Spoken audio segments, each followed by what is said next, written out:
Soybean দিয়ে কত সুন্দর চিলি সয়াবিন করা যায়, আসুন আজ আপনাদের দেখিয়ে দিই। নমস্কার, আমি শ্বেতা, আপনারা দেখছেন রাঁধুনি শ্বেতা। আমার আজকের রেসিপি চিলি সয়াবিন। প্রথমে গ্যাস জ্বালিয়ে একটা কড়াই বসিয়ে নিচ্ছি, তার মধ্যে অনেকটা পরিমাণ জল দিয়ে দিচ্ছি সয়াবিনটাকে সিদ্ধ করার জন্য। যতক্ষণ জলটা আমার গরম হচ্ছে বা ফুটে উঠছে ততক্ষণ আমি এদিকে সবজিগুলোকে কেটে নিচ্ছি।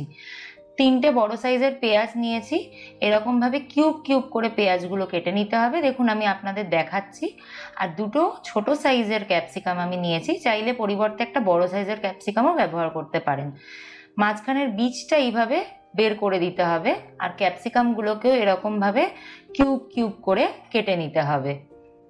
স্প্রিং অনিয়ন আমি এখানে ব্যবহার করছি, এটা অপশনাল। যদি না পান, এই ক্ষেত্রে যে আমি স্প্রিং অনিয়নের সাদা অংশটা কুচি কুচি করে ব্যবহার করছি, তার পরিবর্তে একটা পেঁয়াজও আপনারা কুচি কুচি করে ব্যবহার করতে পারেন। দেখুন আমি এখানে 200 গ্রাম নিউট্রেলার প্যাকেট নিয়েছি। এখানে বড় সয়াবিন হলে বেশি ভালো হয়। জলটাও কিন্তু আমার এদিকে ফুটে উঠেছে। জলের মধ্যে কিন্তু অবশ্যই নুন দিয়ে দেবেন, সেটা এখানে আমি ভিডিওতে স্কিপ করে গেছি, তাহলে কিন্তু খুব সুন্দর সয়াবিনের মধ্যে নুনটা ঢুকে যাবে। আর যতটা পরিমাণ প্যাকেট নিয়েছি তার হাফ নিয়েছি, মানে 100 গ্রাম সয়াবিনের কিন্তু আমি এখানে চিলি সয়াবিন তৈরি করছি। সয়াবিনটা দেখুন সেদ্ধ হয়ে গেছে, আমি সেটা কেটেও দেখে নিয়েছি, আর সয়াবিনটা দেখলেও বোঝা যাচ্ছে ওটা নরম হয়ে গেছে। জল থেকে তুলে নেওয়ার পর আমি এটা ঠান্ডা জলে দিয়ে দিচ্ছি। ঠান্ডা জলে এই জন্যই দিতে হবে কারণ সয়াবিনের ভিতরে যে গরম জলটা আছে সেটাকে ছেঁকে ছেঁকে তুলতে হবে। ভীষণ গরম, তাই মানে এটা খুব সাবধানে তুলবেন। যদি মনে হয় জলটা আরেকবারও চেঞ্জ করে নিতে পারেন। আরেকবার ঠান্ডা জলে ধুয়ে এটা ভালো করে নিংড়িয়ে জলটা কিন্তু ভিতর থেকে বের করে দিতে হবে, কারণ যখন আমরা ম্যারিনেট করব সয়াবিনটা তখন কিন্তু এই জলটাই বেরিয়ে একটা জলীয় ভাব চলে আসবে, যেটা একদম ভালো লাগবে না। প্রথমে সয়াবিনের মধ্যে হাফ চামচ মতন গোলমরিচের গুঁড়ো দিচ্ছি, হাফ চামচ আদা বাটা দিচ্ছি, অবশ্যই চা চামচ ব্যবহার করবেন, আর হাফ চা চামচ মতন আমি রসুন বাটা দিচ্ছি। লঙ্কা 4-5টা লঙ্কা আমি এখানে বেটে রেখেছিলাম, মোটামুটি 1 চা চামচ মতন লঙ্কা বাটা। এটা অবশ্যই আপনাদের স্বাদের ওপর নির্ভর করছে, কতটা ঝাল খাবেন তার ওপর আপনারা দেবেন। আর একটা ডিম ব্যবহার করেছি। যদি কেউ মনে করেন যে ডিমটা ব্যবহার করবেন না, তারা এই জায়গাটায় স্কিপ করতে পারেন, তবে ডিমটা দিলে এটা খুব নরম হবে এবং টেস্টি হবে। আর সয়া সস লাগবে এখানে, তো 2 চা চামচ মতন সয়া সস আমি এখানে ব্যবহার করছি। সয়াবিনটা এবার খুব ভালো করে ম্যারিনেট করে নিতে হবে, আর খুব সামান্য নুন দেবেন। খেয়াল রাখবেন সয়া সসে কিন্তু নুন আছে। আচ্ছা, এখানে আমি আপনাদের একটা কথা বলি, আমি আমার রান্নায় যে সমস্ত ইউটেন্সিলস ব্যবহার করি সেগুলো যদি আপনারা কিনতে চান, সেই সমস্ত ইউটেন্সিলসের লিঙ্ক আমি আমার ভিডিও ডেসক্রিপশন বক্সে দিয়ে দিয়েছি, আপনারা চাইলে অ্যামাজন থেকে ওগুলো পারচেস করতে পারেন। সয়াবিন ম্যারিনেশন আমার হয়ে গেছে, মোটামুটি 30 মিনিট মতন আমি এটা ম্যারিনেট করে রেখেছি। ফিরে এলাম আবার 30 মিনিট বাদে।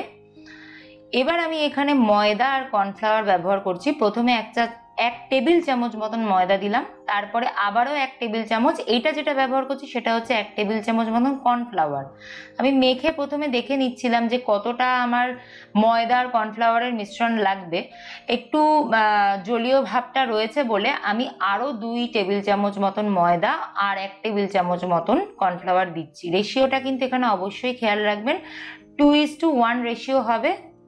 যতটা ময়দা হবে ডবল পরিমাণ ময়দা আর 1 ভাগ পরিমাণ হবে কর্নফ্লাওয়ার। খুব ভালো করে এটা মেখে নিতে হবে। এটা কিন্তু যখন পকোড়াটা বানাবেন ঠিক তখনই মেখে নেবেন, নয়তো কিন্তু এটা সগি হয়ে যাওয়ার একটা সম্ভাবনা থাকবে। গ্যাস জ্বালিয়ে আমি বেশি করে সাদা তেল দিয়ে ভালো করে তেলটা আমি গরম করে নিচ্ছি। হাই ফ্লেমে তেলটা খুব ভালো করে গরম হয়ে যাওয়ার পর আমি ধীরে ধীরে এই সয়াবিনের পকোড়াগুলো তৈরি করার জন্য সয়াবিনগুলো তেলের মধ্যে ছেড়ে দিচ্ছি। এই ক্ষেত্রে কিন্তু একটা কথা মাথায় রাখতে হবে, সয়াবিন আমার আগেই সিদ্ধ করা আছে, তাই এখানে গ্যাস কমানোর কোনো প্রয়োজন নেই। হাই ফ্লেমেই সয়াবিনের পকোড়াগুলোকে ভাজতে হবে।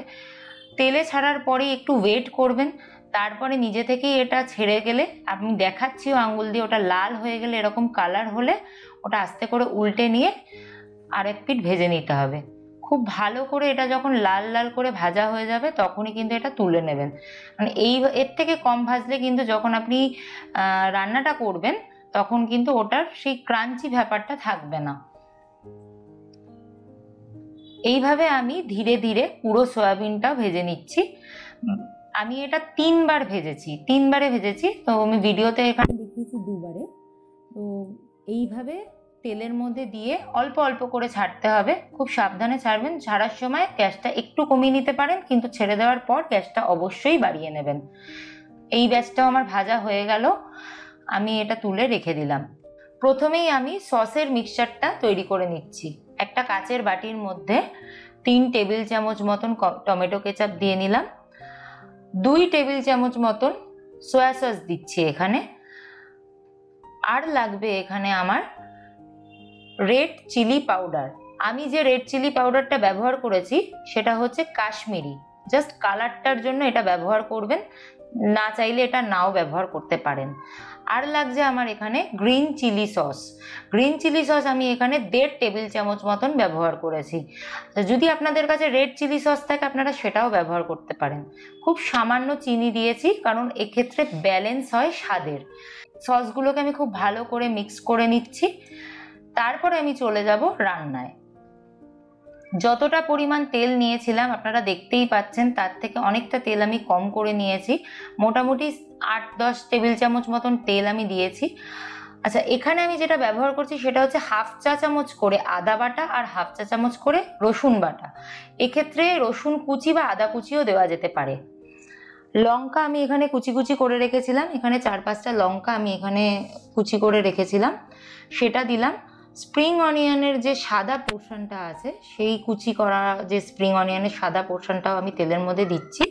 এবার এটা হাই ফ্লেমে কিন্তু খুব ভালো করে ভেজে নিতে হবে। আমি এখানে দেখিয়েও দিচ্ছি, ফ্লেমটা কিন্তু কখনোই কমানো যাবে না। এই পুরো রান্নাটা হতে কিন্তু 10 মিনিট লাগবে, কিন্তু ফ্লেম সবসময় হাই থাকবে। 5 সেকেন্ড মতন ভেজে নেওয়ার পর আমি পেঁয়াজের কিউবগুলো এর মধ্যে দিয়ে দিচ্ছি।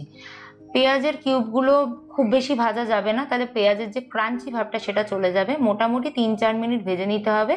পেঁয়াজে হালকা গোলাপি ভাবটা যখনই আসবে তখনই কিন্তু ক্যাপসিকামটা দিতে হবে। আর পেঁয়াজটা যাতে তাড়াতাড়ি করে মজে যায় তাই জন্য আমি কিন্তু অল্প পরিমাণে নুন দিয়ে দিলাম। আচ্ছা, এক্ষেত্রে মাথায় রাখতে হবে সসে কিন্তু যথেষ্ট নুন থাকে, তো নুনটা কিন্তু দেওয়ার আগে খুব সাবধানে দেবেন, পরে দরকার লাগলে চেক করে দিতে পারেন। আমার পেঁয়াজ ভাজা হয়ে গেছে, এবার আমি এর মধ্যে দিয়ে দেবো ক্যাপসিকাম কিউব করে রেখেছিলাম সেইগুলো। এই ক্যাপসিকাম দিয়ে দেওয়ার পরেও কিন্তু খুব বেশি অপেক্ষা করা যাবে না, 2 মিনিট কি বড়জোর 3 মিনিট মতন এটা ভালো করে হাই ফ্লেমে নাড়িয়ে নিতে হবে। যখনই আমরা এই ধরনের চাইনিজ রান্না করি তখনই কিন্তু হাই ফ্লেমে করতে হবে, আর একটু সবজির মধ্যে যাতে ক্রাঞ্চি ভাব থাকে সেই জন্য কিন্তু এটা বেশি বয়েল করাও যাবে না। যে সসের মিক্সচারটা করে রেখেছিলাম সেটা দিয়ে দিলাম, আর ওই বাটির মধ্যেই আমি 1 বাটি জল দিয়ে বাটিটা ধুয়ে দিয়ে দিচ্ছি। জলটা পরিমাণ আমি ব্যবহার করেছি আমাদের যতটা পরিমাণ প্রয়োজন ততটার ওপর, আপনারা আপনাদের প্রয়োজন মতো সুবিধা মতো সেটা ব্যবহার করতে পারেন। তবে কর্নফ্লাওয়ার দেওয়ার আগে এই জলটা কিন্তু ফুটিয়ে নিতে হবে। যখনই এটা ফুটে উঠছে ততক্ষণে আমি কি করছি, 2 টেবিল চামচ মতন কর্নফ্লাওয়ার অল্প পরিমাণে জল দিয়ে একটা বাটির মধ্যে গুলে নিচ্ছি।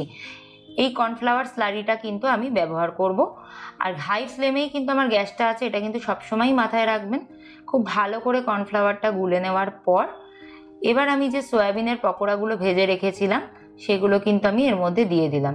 পকোড়াগুলো একবার দিয়ে দেওয়ার পরেই জাস্ট এইভাবে একটু নাড়িয়ে নিয়ে পকোড়াগুলোকে দিয়েই সাথে সাথে কর্নফ্লাওয়ারের এই স্লারিটা দিয়ে দিতে হবে।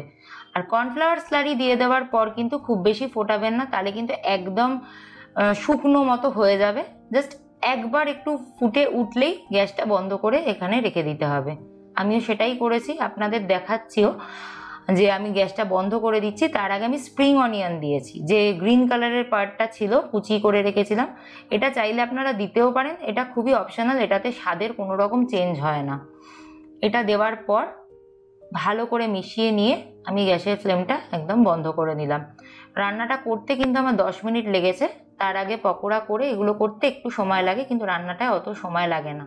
কেমন লাগলো আমাকে কিন্তু অবশ্যই জানাবেন।